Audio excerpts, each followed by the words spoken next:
Desde el Centro de Noticias de Caracol Televisión en Bogotá, esto es Noticias Caracol Edición Central, con Catalina Gómez y José Fernando Patiño. ¿Qué tal? Buenas noches. Es dramática la situación que enfrenta el departamento del Chocó debido a las fuertes lluvias que se han registrado en esa zona del país en las últimas horas. 4 municipios se inundaron y miles de habitantes no tienen dónde pasar la noche porque sus casas quedaron atrapadas por el lodo. En Novita, una de las poblaciones más afectadas, aunque el nivel del río bajó, los damnificados tendrán que demoler sus viviendas. Desde el Chocó, nuestro corresponsal Cristian Cuesta nos envió el siguiente informe. El invierno no da tregua en el departamento del Chocó. 4 municipios afectados por las fuertes lluvias. Uno de ellos el municipio de Novita. Ya ha bajado el caudal del río Tamaná, que se desbordó en las últimas horas. Miles de personas lo han perdido todo. Los comerciantes dicen que prácticamente están en la ruina. Este es el panorama en Novita, Chocó, luego del desbordamiento del río Tamaná. Aunque el nivel del agua bajó, decenas de enseres e inmuebles quedaron sepultados por el lodo. El río Tamaná y el río Ingará se desbordaron y se llevaron muchas casas que están aledañas al municipio de Novita. Los comerciantes poco pudieron salvar. Las pérdidas, según ellos, son millonarias. Todo eso se perdió, todo. No hubo tiempo de nada, de escapar de uno.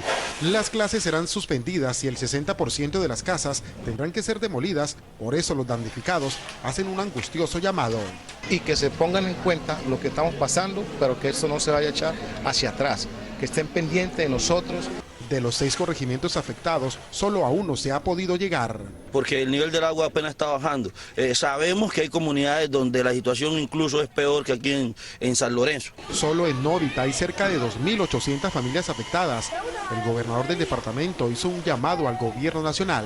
Esperamos que no nos dejen solos porque esta es una primera etapa de la emergencia, de la reacción inmediata, pero hay una segunda etapa que es posterior y es la reconstrucción de las viviendas, el acompañamiento a los damnificados. Esta misma situación se repite en las poblaciones de Medio San Juan, San José del Palmar y Medio Baudó. Según el reporte de los organismos de socorro, ha aumentado el número de damnificados por el invierno.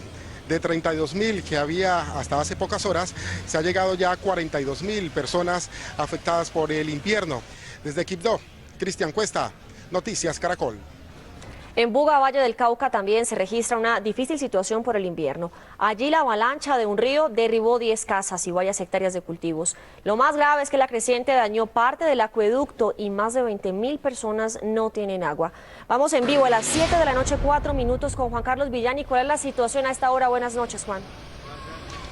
Catalina, televidentes, buenas noches. A esta hora la situación es de emergencia en zona montañosa de Buga, aquí en el Valle del Cauca, por cuenta de la creciente del río Guadalajara, que se llevó al menos 10 viviendas, se llevó también sembrados, se llevó un cultivo de cerca de 10.000 peces que permanecían ahí en 3 estanques. Pero lo más grave, dicen las autoridades, es que a esta hora cerca de 22.000 personas permanecen sin el servicio de agua, porque esta creciente se llevó también una parte de este acueducto y pues han tenido que subir incluso los organismos de socorro, como los bomberos voluntarios y la defensa civil, a tratar de regalar agua en unos carrotanques para mitigar un poco esta emergencia. La emergencia en zona montañosa de Buga continúa. Aunque la única vía que comunica al casco urbano con más de 20 veredas ya fue reabierta, hay más de 10 viviendas destruidas e igual número de familias que lo perdieron todo. Desafortunadamente el río nos cambia de corriente y se lleva casi 10 casas, un puente colgante inservible y la bancada de más de 100 metros. El sector más afectado es este. Aquí la avalancha del río Guadalajara de Buga arrasó con cultivos, animales y parte de la casa. Unos metros más abajo, el río alcanzó niveles históricos.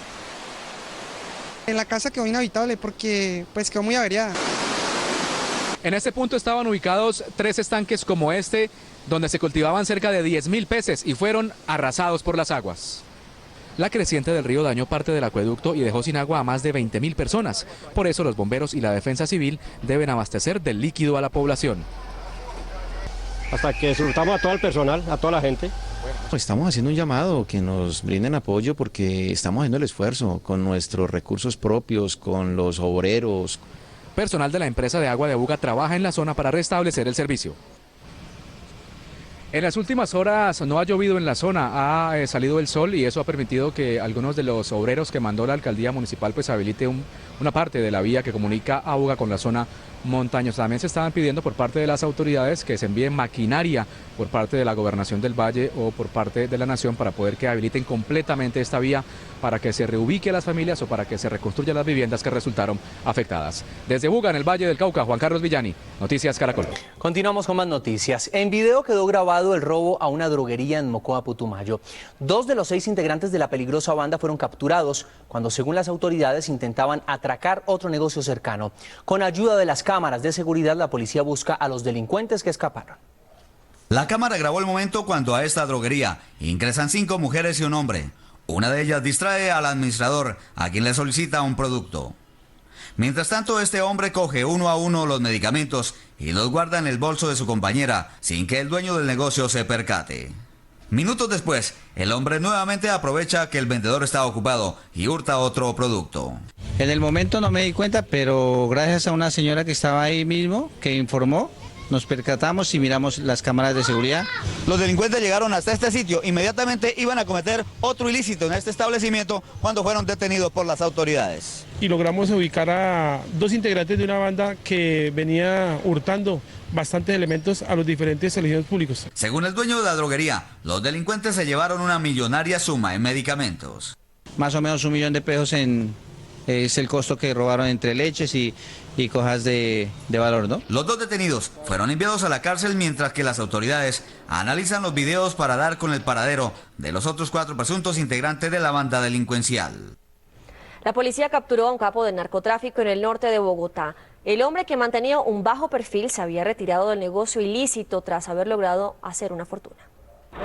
Este es el momento en que Marco Gil Garzón, alias El Papero, es interceptado por una patrulla motorizada de la policía. Sin embargo, el hombre no se detiene y unos metros más adelante es interceptado por otros policías que refuerzan la operación.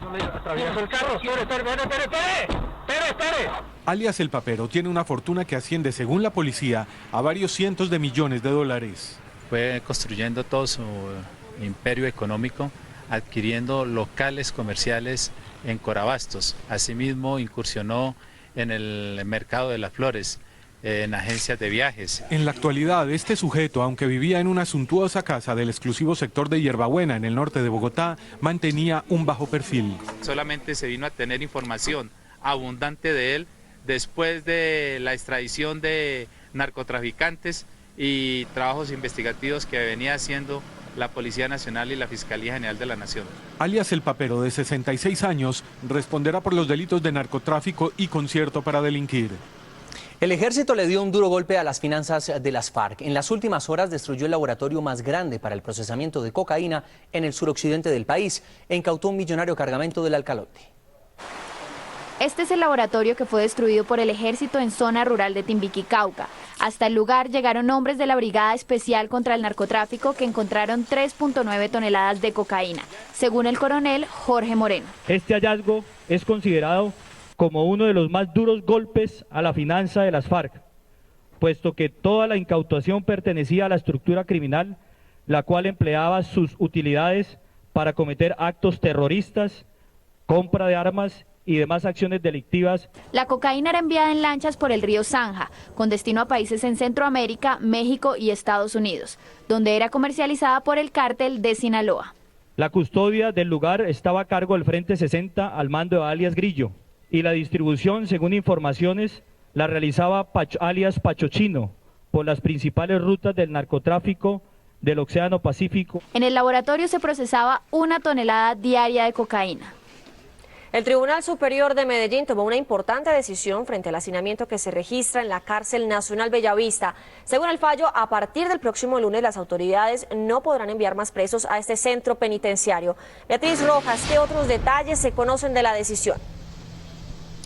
Catalina, buenas noches. Los primero es que la acción, el fallo se tomó luego de que uno de los presos entablara una acción de tutela en donde reclamaba por sus derechos, por mejores condiciones de salubridad. Además, denunciaba hacinamiento dentro de esta cárcel. Así que, pues el fallo fue a su favor. Por eso se tomó esta importante decisión. A partir del próximo lunes se dará a conocer hacia qué otras cárceles de la ciudad, incluso del país, serán enviados los nuevos reclusos, incluso los que habían pedido traslado. Estas imágenes muestran las difíciles condiciones que, según organizaciones de derechos humanos, viven los reclusos de la cárcel Bellavista, ubicada en el municipio de Bello, en Antioquia. Precisamente el Tribunal Superior de Medellín ordenó que a partir del próximo lunes las autoridades no podrán enviar más internos a ese centro penitenciario. Por primera vez, este fallo histórico lo que está sentando el presidente es que los derechos fundamentales de todo ser humano, así estén en la cárcel, hay que respetarlos. El fallo se da luego de que un recluso interpusiera una acción de tutela para reclamar mejores condiciones de salubridad en el centro penitenciario. 207% de hacinamiento, cuando la capacidad era de 2.424 personas. En este hacinamiento todas las vulneraciones de los derechos humanos a estas personas que han perdido la libertad. Según el defensor de derechos humanos, Carlos Contreras, el problema de la cárcel no termina ahí. Tiene una población superior a los 7.600, significaría esto que tienen que sacar 5.000. La pregunta es, ¿dónde van a llevar a 5.000 internos? Hace varias semanas un fallo de un juez también prohibió el ingreso de más presos a la cárcel Modelo de Bogotá.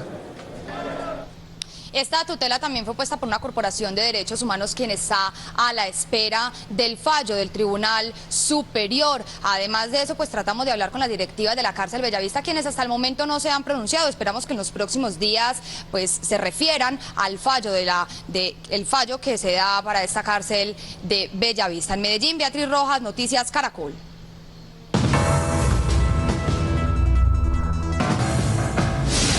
7:38 minutos y nuevamente de inconformidad en los bogotanos, esta vez por el cobro del impuesto predial que ya empezó a llegar y que tiene como primera fecha de pago el 19 de abril. Las quejas ahora son por los aumentos excesivos que, según los contribuyentes en Cedritos, un barrio del norte de Bogotá, se hicieron al cobro del impuesto predial. 2 millones más que el año pagado, y siendo la casa más vieja del barrio. Esto ha sido una lucha. Hoy acabo de poner mi recurso de reconsideración.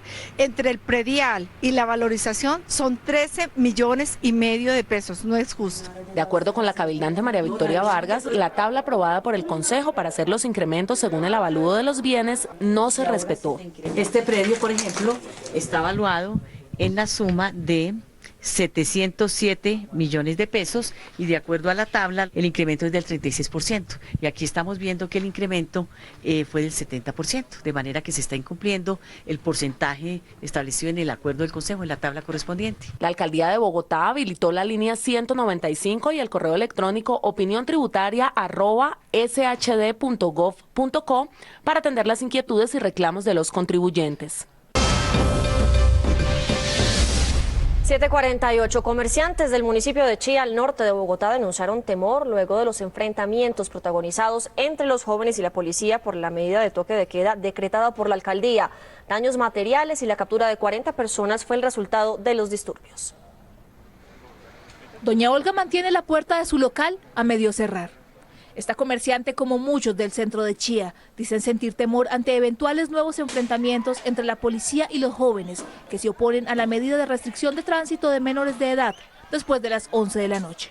Todo el mundo hoy está en zozobra, todo el mundo está viendo el movimiento de la policía. El momento que vemos que ellos están en formación, cerramos y nos vamos. Los desmanes provocados por los jóvenes inconformes con la medida son evidentes. Que no tener miedo donde hay piedra, donde puede haber disparos, donde uno no sabe en realidad qué es lo que está pasando y lo que hace lagrimógeno, esto es lo que soltaron anoche acá. El puesto de la policía permanece acordonado por hombres del ESMAD tras los graves disturbios de las últimas horas que dejaron 40 personas, entre ellas varios menores de edad, capturados. 13 menores aprehendidos, 27 adultos capturados que ya están siendo procesados por la Fiscalía General de la Nación en estos momentos.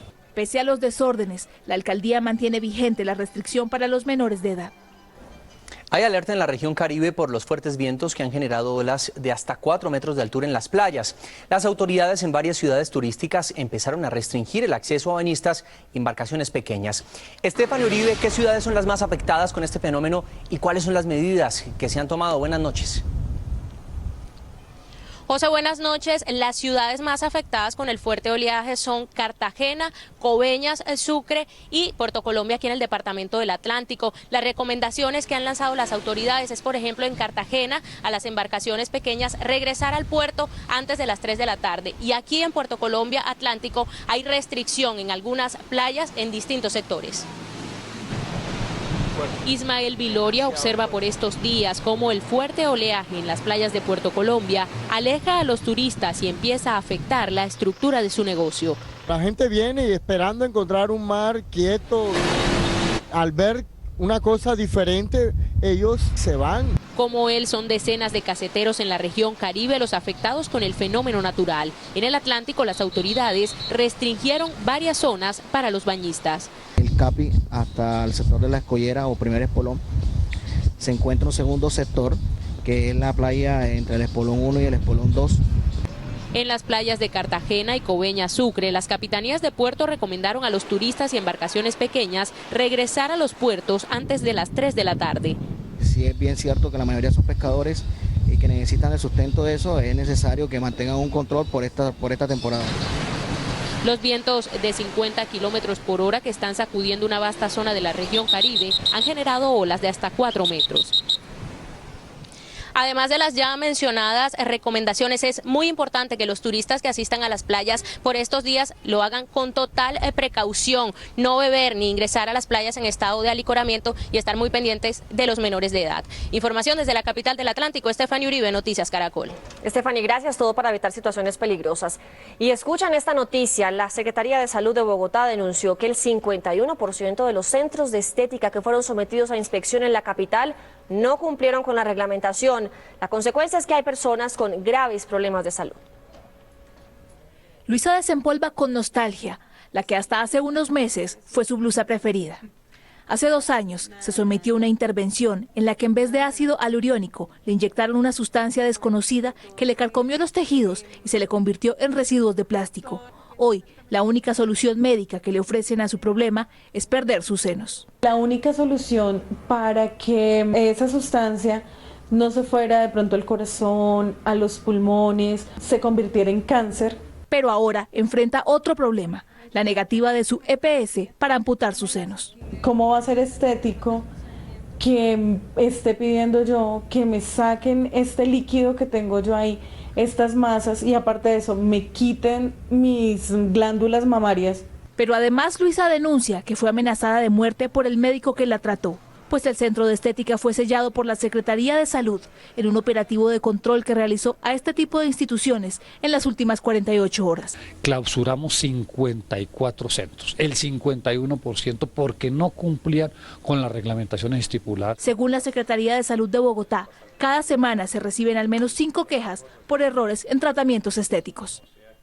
Un nuevo caso de matoneo se presentó esta semana en Bogotá. En un colegio de la localidad de Suba, 2 menores fueron agredidas por sus propias compañeras de clase. Mientras los padres piden que se tomen cartas en el asunto, las directivas del colegio aseguran que ya trabajan para superar esta problemática. Este es el Colegio Nueva Colombia en el noroccidente de Bogotá. El jueves 2 de sus alumnas fueron amenazadas y luego golpeadas cuando terminó la jornada escolar. Unas compañeras del colegio me agredieron en un parque cuando iban saliendo. ¿Qué te hicieron?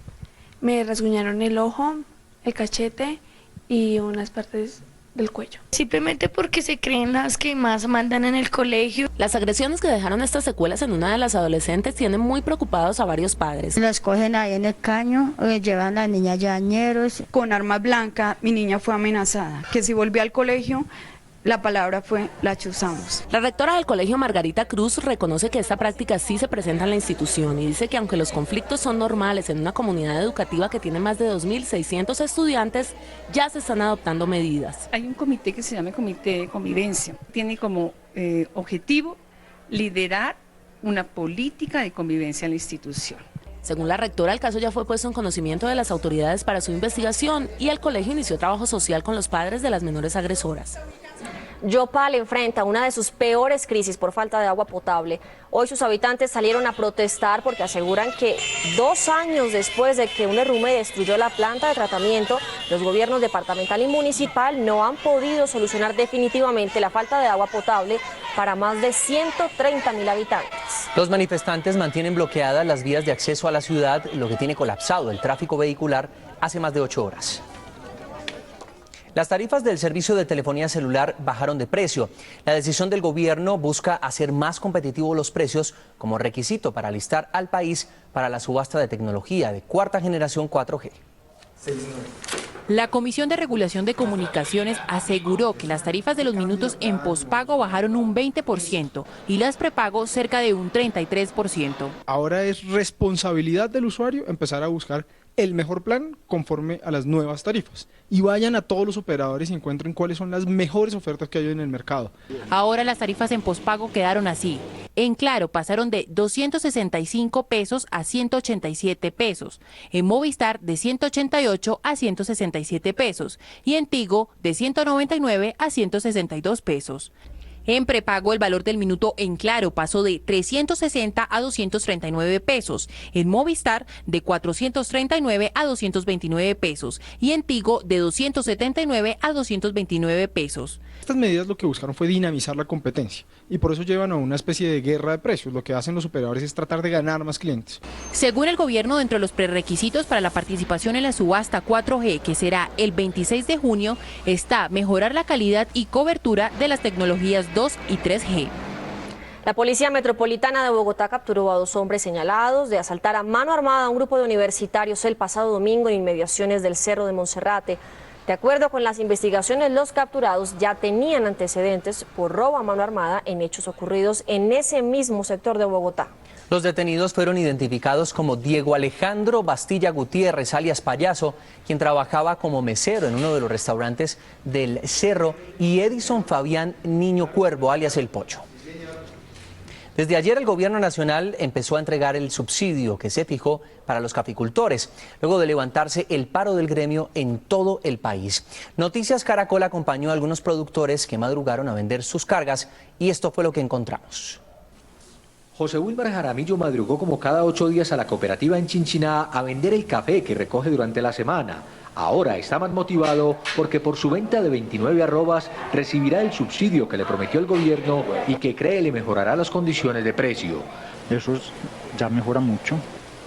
No digamos ya como estuvo el año pasado, pero sí, ya es mucha ayuda.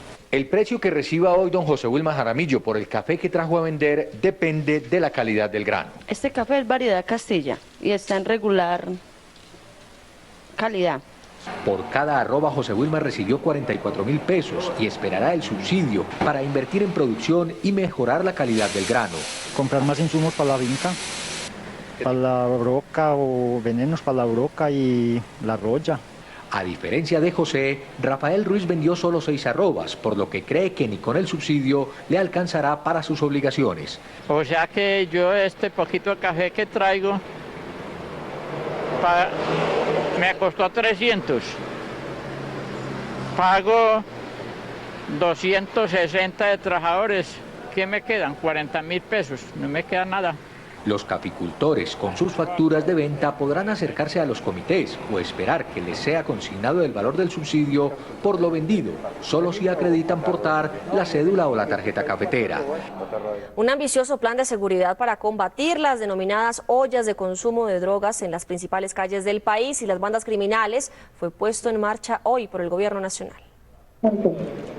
El ministro de Defensa, Juan Carlos Pinzón, anunció que se realizarán operaciones específicas en Cali y Medellín. Vamos a incrementar la presencia policial en ambas ciudades, mucho más de lo que lo venimos haciendo, y vamos a crear en ambas ciudades unidades élite contra objetivos de alto valor. También crearon estrategias para combatir las bandas criminales. Se van a atacar 20 ollas en 20 ciudades. Como lo hicimos aquí en el Bronx, en Bogotá. Entre los planes se contempla el pago por información y más tecnología.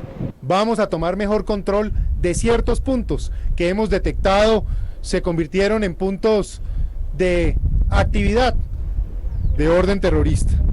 El ministro dijo que en los últimos días se neutralizaron 37 guerrilleros en Guaviare, Antioquia, Valle y Nariño. Esta semana arrancan las sesiones ordinarias del Congreso con una apretada agenda. Entre los temas a discutir se encuentran las reformas a la salud y pensional. La agenda en este periodo del Congreso estará apretada por cuenta de varios proyectos de impacto social. La prioridad para nosotros es la salud. Mueren colombianos pobres por culpa de un sistema aberrante que hay que transformar. Viene la reforma pensional, la reforma penitenciaria. Vienen también las iniciativas que tienen que ver con la inversión extranjera en materia de tierra, los tratados de libre comercio que debemos aprobar. También habrá iniciativas polémicas como la que busca darle beneficios a parejas del mismo sexo. y espero que el Congreso reaccione en su sana razón, en su sana crítica, para que podamos reformar el Código Civil y darle garantías de igualdad a las parejas del mismo sexo. Pero como el tiempo apremia, el presidente del Congreso le pidió celeridad al gobierno en la presentación de los proyectos. Si nos traen las propuestas, el Congreso está dispuesto a trabajar para ofrecerle a los colombianos las reformas que necesitan, pero que no se duerman los ministros. El ministro del Interior, Fernando Carrillo, asumió un compromiso ante esta petición. Estaremos radicando, como yo lo he enviado en ese cronograma, entre el lunes y el jueves o viernes, es decir, en la primera semana de la legislatura. Los congresistas, por su parte, dijeron que el tema de la paz no estará en la agenda hasta tanto no se logre un acuerdo para ponerle fin al conflicto. Alarma en Urabá por incremento en casos de dengue. Aunque no hay víctimas mortales, se reportan 2 enfermos complicados. En recipientes como estos, con agua acumulada, ponen los huevos estos mosquitos capaces de producir grandes epidemias de dengue. En la región de Urabá ha aumentado la enfermedad en un 47%, según lo confirmó la secretaria de Salud de Antioquia, Luz Marina Agudelo Suárez. Tenemos en este momento 100 casos acumulados durante el transcurso del año frente a 68 casos que tuvimos el año pasado. Por esta razón, las autoridades de salud de la región adelantan campañas de prevención. Lo favorecen las aguas estancadas, entonces le decimos a las comunidades que estén lavando sus pocetas. Estar alerta a los síntomas del dengue es otra de las recomendaciones, así lo afirma Laura Jaramillo del Instituto Colombiano de Medicina Tropical. Es una fiebre aguda, menos de 7 días de evolución. Puede estar acompañado de dolor de cabeza, dolor detrás de los ojos, dolor en los huesos y en las articulaciones. En llantas, canecas y materas como esta se conserva el agua por muchos días y de esta manera se convierte en focos de la enfermedad.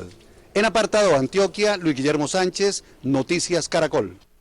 Una nueva estrategia para realizar actividades de minería ilegal fue descubierta por la policía.